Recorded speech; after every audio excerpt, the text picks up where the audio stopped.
Deep Dive. Today we're digging into the Grand Ethiopian Renaissance Dam, or GERD. And just to set the stage for this deep dive, the core of what we're discussing today comes from a really interesting piece called Ethiopia's GED, a triumph over misinformation. So what you can expect really is not just the facts about the dam itself, but a closer look at this intense diplomatic fight, the information war that went on, and what its completion actually means for everyone involved. Okay, let's get into it. So the GERD is complete now. That's a genuinely historic milestone, wouldn't you say? Not just for Ethiopia, but, I mean, for the whole African continent. But like we said, this massive achievement happened against this backdrop of years of really intense opposition. Yeah, exactly. For years, Cairo ran this sustained campaign both in the region and internationally, trying specifically to stop the GER or at least delay it significantly. Their main claim, as the source puts it, was this deep fear that the dam would, quote, drastically reduce the flow of Nile waters and threaten its national security.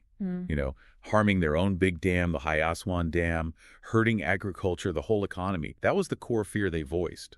Okay, but here's the crucial question then, isn't it? Did those fears, those really dire predictions about water loss, did they actually happen? What are the facts on the ground now? That's really the heart of it. And what the article makes very clear is that, quote, these concerns, however, were repeatedly shown to lack technical merit. That's a pretty significant statement right there. That independent studies, hydrological models, they all consistently show the GERD's design wouldn't significantly cut downstream flows. And this is key. It's a hydroelectric dam. It's not built for massive irrigation, which consumes water. Hydroelectric dams primarily use the water's force for electricity, then release it back. So it regulates the flow, sure, but it doesn't fundamentally deplete the volume downstream. And apparently, study after study backed this up. Okay, so if the technical findings were consistently showing that, you'd think that might calm things down. But it didn't seem to. How did Egypt keep up its opposition for so long? Well, the source describes a pretty comprehensive campaign, really multifaceted, showing how they allegedly tried to keep destabilizing the project. They took it to the UN Security Council, pushed for hearings that the article says framed Ethiopia as a destabilizing force. They also lobbied the Arab League pretty successfully. Egypt actually misled them to issue statements condemning the GERD, pushing for construction to stop until some agreement was forced. And reports emerged over the years, it says, of Egypt providing support to rebel groups and aligning with other regional actors opposed to Ethiopia's ambitions, which suggests, trying to undermine the project from within Ethiopia itself. The source even makes this extremely strong claim, and we're just reporting what's in the source here, that even today, Egypt is trying to instigate a war between Ethiopia and Eritrea in an effort to destabilize Ethiopia. So yeah, these are very serious claims highlighted in the piece, reflecting just how intense this whole information conflict became. Wow. And it's probably worth adding here that while all this was going on, Ethiopia kept saying, look, we want dialogue. We want technical cooperation. They were trying to address the downstream concerns diplomatically. Okay, so fast forward. The dam is now finished. It's inaugurated. What happened? Did those catastrophic predictions come true? What's the reality? Well, the facts on the ground are just strikingly different. It states very clearly, GERD's completion has not led to the catastrophic consequences Egypt predicted. And it gets specific. Not a single drop of water has been lost to either Egypt or Sudan. That's a direct quote.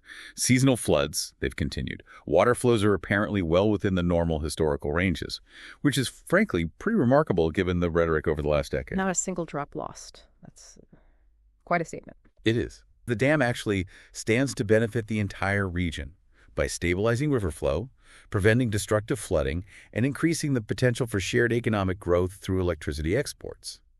Which makes sense, right? The Nile is known for both terrible droughts and massive floods.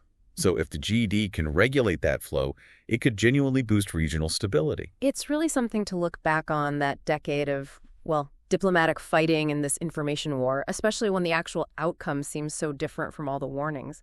What does Egypt's approach tell us about, responsibility and accountability in these big international issues? That definitely raises a big question, doesn't it? The source's assessment is quite direct on this. It states that instead of working toward equitable solutions, Egypt chose a path of obstruction and misinformation, misleading its own public and the international community. That's the source's take. So, with the warnings now shown to be unfounded, what's the final word on accountability from this perspective? Quote, it is only right for Egypt to acknowledge its wrongful campaign and issue an apology to Ethiopia. That's a very strong, very clear call for an apology, and it really highlights the deep political and emotional currents here. And the source frames the dam itself as something more than just concrete and turbines. It says, the GERD represents more than a dam. It symbolizes African resilience, ambition, and the right of every nation to responsibly harness its natural resources for development. Absolutely. It certainly seems to underscore that moving forward, especially now that the dam is operating and the water flow reality is clear, cooperation might be more productive than confrontation for everyone involved. So we've traced the journey of the GR from this grand vision through years of controversy to its completion. And crucially, we've seen how those initial dire predictions about water loss haven't materialized, not a drop loss downstream. Exactly. And looking ahead, the source really emphasizes that genuine dialogue rooted in facts and mutual respect should guide the management of the Nile. It wraps up with a pretty powerful statement suggesting that acknowledging past wrongs would be an important first step toward building trust and a truly shared future among the Nile Basin countries.